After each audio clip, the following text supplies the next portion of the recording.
Hello everyone, here are the latest market news on May the 19th, 2020.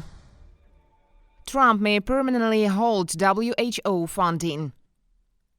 U.S. President Donald Trump threatened to permanently halt funding for the World Health Organization if it did not come into improvements within 30 days and to reconsider the membership of the United States in the body. Earlier, Trump said the WHO had done a very sad job in its handling of the virus and accused it of promoting China's disinformation about the coronavirus outbreak. President added he would make a decision soon on U.S. funding. In turn, the WHO said an independent review of the global virus response would begin as soon as possible, and it had received support and a hefty pledge of funds from China in the spotlight as the origin of the pandemic.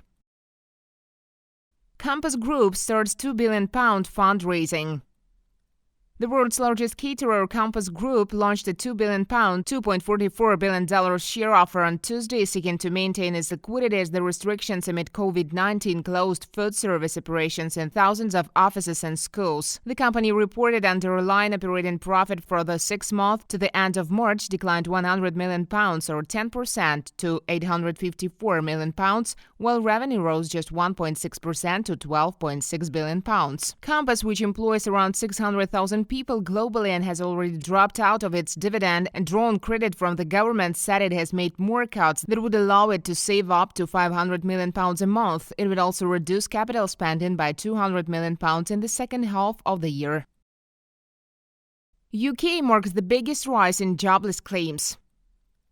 The rate of jobless claims in the United Kingdom rose the most on record last month as the coronavirus lockdown greatly damaged British labour market. The number of nationals seeking jobless benefits grew 856,500 to more than 2 million in April, the Office for National Statistics reported on Tuesday. The claimant count rate climbed to 5.8%, the highest in more than 2 decades. The figures include some people who are still working but have experienced a loss of earnings. The vacancies in the country also fell 170,000 in 3 months to April, marking the biggest drop since 2001.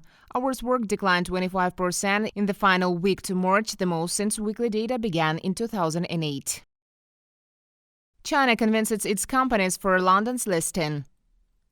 China is urging domestic companies to list in London as the country aims to revive deals under a Stock Connect scheme and strengthen overseas ties in the wake of the coronavirus crisis. The Shanghai-London Stock Connect scheme, which began operating last year, aims to build links between Britain and China, help Chinese companies expand their investor base, and give mainland investors access to UK-listed companies. This plan was developed for several companies firstly, and only one of them, Huaidai Securities, made the trip from Shanghai to London last June. But now Chinese authorities have given the go-ahead for China Pacific Insurance, SDIC Power, and China Yangtze Power to begin preparations for a secondary listing on the London Stock Exchange.